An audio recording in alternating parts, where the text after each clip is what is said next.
In the fourth part of our revival of Kenya's Sugar Belt series, we examine why the government opted to lease Nzoia, Chemelil, Soni and Muhoroni sugar mills to private managers, what the model was designed to achieve, and whether the new approach can restore an industry that millions of Kenyans depend on. Let's take a look. Muhoroni to Chemelil, from Soni to Nzoia, thousands of farmers depended on the factories for a market for their cane. But over time, that promise began to fade away. Production costs increased, debt accumulated, and factories that once powered regional economies struggled to stay afloat. How could a sector that supported hundreds of thousands of farmers, workers, and communities be rescued? Most of the land that forms the nucleus of these factories were ancestral land that was taken from people living within those factories. The farmers felt that privatizing would mean that now offloading it to somebody who might end up doing other things apart from the sugar business. And they also wanted to benefit out of the process. So the best proposal was to lease for a period so that the money that comes out of the lease and also the concessions from the sugar sold by this factory goes back to the farmers within the factory where the farmers are supplying the sugar. At its peak in 2015, Kenya produced more than 7.1 million tons of sugarcane annually.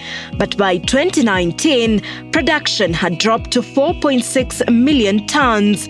Nzoia, Chemelil, Muhoroni and Soni were operating below capacity, while farmers struggled with unpaid dues and uncertainty. Sangine unapeleka miwa nakata mwaka mbili. Kabla hujalipwa, unadai tu, unatembea tu, unatafuta pesa yako.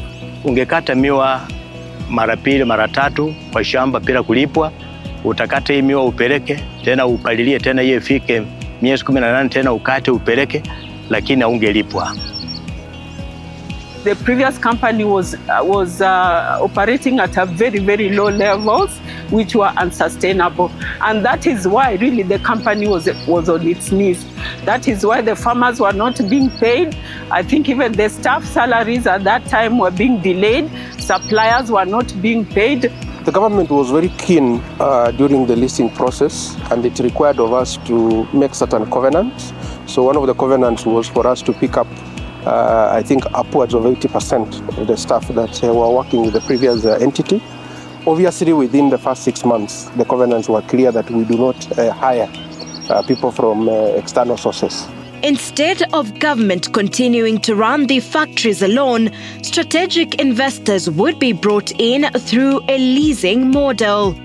In May 2025, 4 private millers took over operations under 30-year lease agreements. West Kenya Sugar Company assumed management of Nzoia Sugar. Kibos Sugar and Allied Industries took over Chemelil Sugar. Meanwhile, Busia Sugar Industry was awarded Soni Sugar, while West Valley Sugar Company assumed control of Muhoroni Sugar. Under the agreements, the investors were required to do what the government-owned factories had struggled to achieve: inject capital, repair and modernize equipment, improve efficiency, increase production, and create a stable market for farmers. We needed to buy quite a number of spares. A sugar factory, by its nature, most of the spares, the equipment, are normally imported. So we figured out that if we then waited for all those spares equipment to come in, it would take maybe another month or 2. So we decided to commence operations after assessing the state of each and every equipment and knowing which spares were required. These factories had accumulated problems that could not be fixed overnight. The new operators inherited aging machinery, financial difficulties, and communities that had lost confidence in the industry. At Muhoroni Sugar, years of financial distress had pushed the factory into receivership. At the point of leasing, when the new management was coming in, Morodi had already been running under receivership for a period of 20 years. Now, that was very complex for this company because it meant they could not access credit facilities to boost the operations. So over that period, a lot of equipment deteriorated.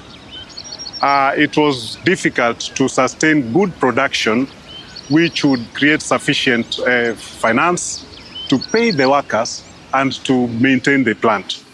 West Valley Sugar Company took operations in May 2025 with the task of restoring a factory that had once been a symbol of prosperity. At Nzoia, Chemelil and Soni, the story was similar. The challenge was not only restarting machines, it was rebuilding an industry that thousands of families depended on. This journey was not so easy because all the equipments, all the spare parts has to come from overseas, either from India, China, and it was not easy to bring all these things in such a small short time. So we managed it, and finally my factory has started on 6th of January.